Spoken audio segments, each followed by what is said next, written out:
Bonjour à tous, ici Maxime Bizot, fondateur de fiche-droit.com et bienvenue dans cette vidéo sur la fin de non-recevoir.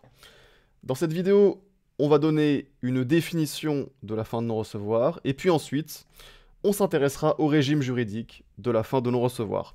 Mais juste avant d'attaquer la vidéo, vous pouvez vous rendre dans la description de cette vidéo afin de télécharger mon pack de fiches en procédure civile. Qu'est-ce que c'est que ce pack de fiches en procédure civile ? C'est un pack qui comprend 20 fiches, qui sont claires, qui sont synthétiques et qui résument parfaitement la matière.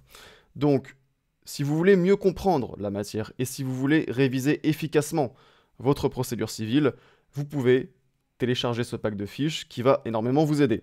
Le lien se trouve dans la description de cette vidéo. Ceci étant dit, c'est parti. On attaque la vidéo avec la définition de la fin de non-recevoir. Et la fin de non-recevoir, c'est donc le moyen de défense qui tend à faire déclarer l'adversaire irrecevable en sa demande, sans examen au fond, pour défaut de droit d'agir, tels que le défaut de qualité, le défaut d'intérêt, la prescription, le délai préfixe et la chose jugée. Et ça, c'est ce que dit l'article 122 du Code de procédure civile.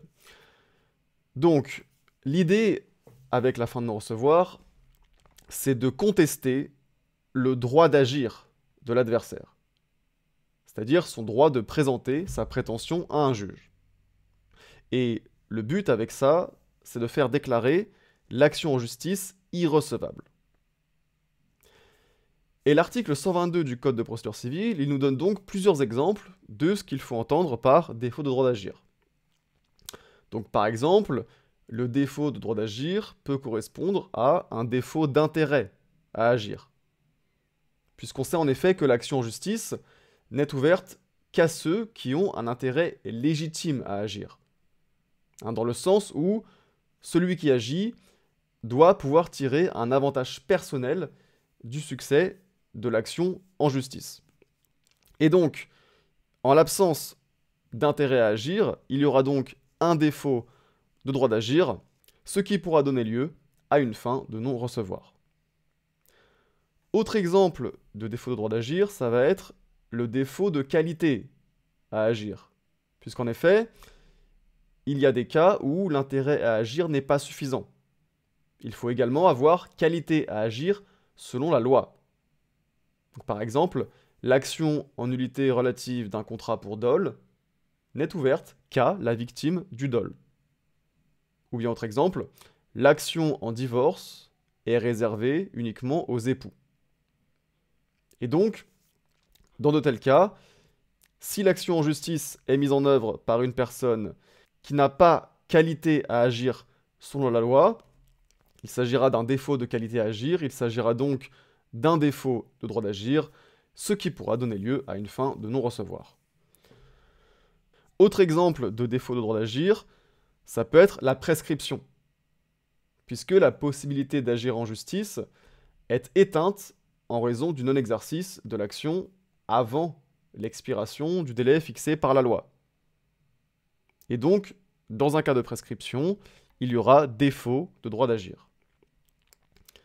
Et puis, encore un autre exemple, ça va être l'exception de chose jugée, puisqu'en effet, si la prétention a déjà été jugée, eh bien l'action sera irrecevable.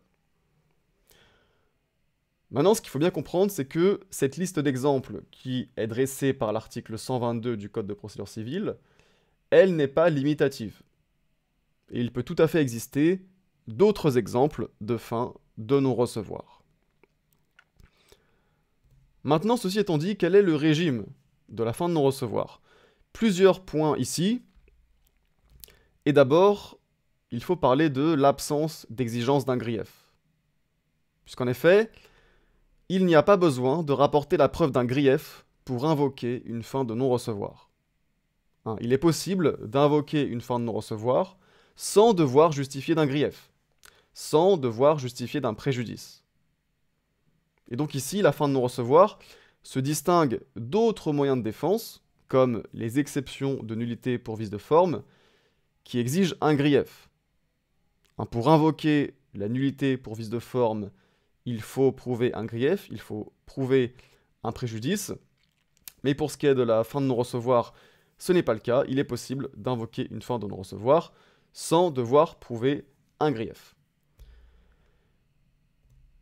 Également, au même titre que les défenses au fond, les fins de non-recevoir peuvent être soulevées en tout état de cause, c'est-à-dire à tout moment de la procédure.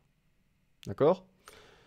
Et en cela, les fins de non-recevoir se distinguent des exceptions de procédure qui, dans la majorité des cas, doivent être soulevées simultanément et in limine litis, c'est-à-dire avant toute défense au fond.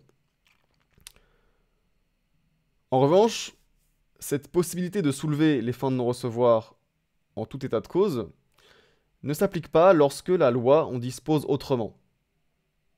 Donc, il peut y avoir des cas où la loi va prévoir que les fins de non-recevoir doivent être invoquées à un certain moment de la procédure. Donc, par exemple, en application de l'article 789 du Code de procédure civile, les parties à un litige devant le tribunal judiciaire doivent invoquer les fins de non-recevoir devant le juge de la mise en état, et non ultérieurement. Et donc ici, le principe selon lequel les fins de non-recevoir peuvent être soulevées en tout état de cause ne s'appliquera pas. Et puis enfin, il faut dire un mot sur le relevé d'office. Les fins de non-recevoir doivent être distinguées selon qu'elles doivent, ou peuvent, ou ne peuvent pas être relevées d'office par le juge. Et donc, d'abord, le juge peut relever d'office les fins de non-recevoir tirées du défaut d'intérêt, du défaut de qualité ou de l'autorité de la chose jugée. Ça, c'est ce que dispose l'article 125, alinéa 2 du Code de procédure civile. Donc, pour ces fins de non-recevoir, le juge a la possibilité de les relever d'office. Il s'agit d'une faculté. Maintenant, le juge doit relever d'office, le juge a l'obligation de relever d'office, d'abord la fin de non-recevoir qui a un caractère d'ordre public, notamment lorsqu'elle résulte de l'inobservation des délais dans lesquels doivent être exercées les voies de recours, ou de l'absence d'ouverture d'une voie de recours. Ça, c'est ce que dit l'article 125, alinéa 1 du Code de procédure civile. Et également, le juge doit relever d'office la fin de non-recevoir tirée de l'autorité de la chose jugée, attachée à une décision précédemment rendue dans la même instance. Donc par exemple, le tribunal judiciaire qui serait saisi d'une exception de procédure déjà tranchée par le juge de la mise en état. Eh bien, le tribunal judiciaire, dans un tel cas, doit relever d'office la fin de non-recevoir tirée de l'autorité de la chose jugée attachée à l'ordonnance du juge de la mise en état. Et puis, en ce qui concerne les autres fins de non-recevoir, elles ne peuvent pas être relevées d'office par le juge. Tout simplement, elles ne peuvent pas être relevées d'office par le juge. Donc par exemple, la fin de non-recevoir tirée de la prescription ne peut pas être relevée d'office. Voilà, c'est la fin de cette vidéo sur la fin de non-recevoir. J'espère que ça vous a été utile. Si tel est le cas, n'oubliez pas de liker cette vidéo. Et de mon côté, je vous dis à bientôt sur cette chaîne YouTube pour une prochaine vidéo.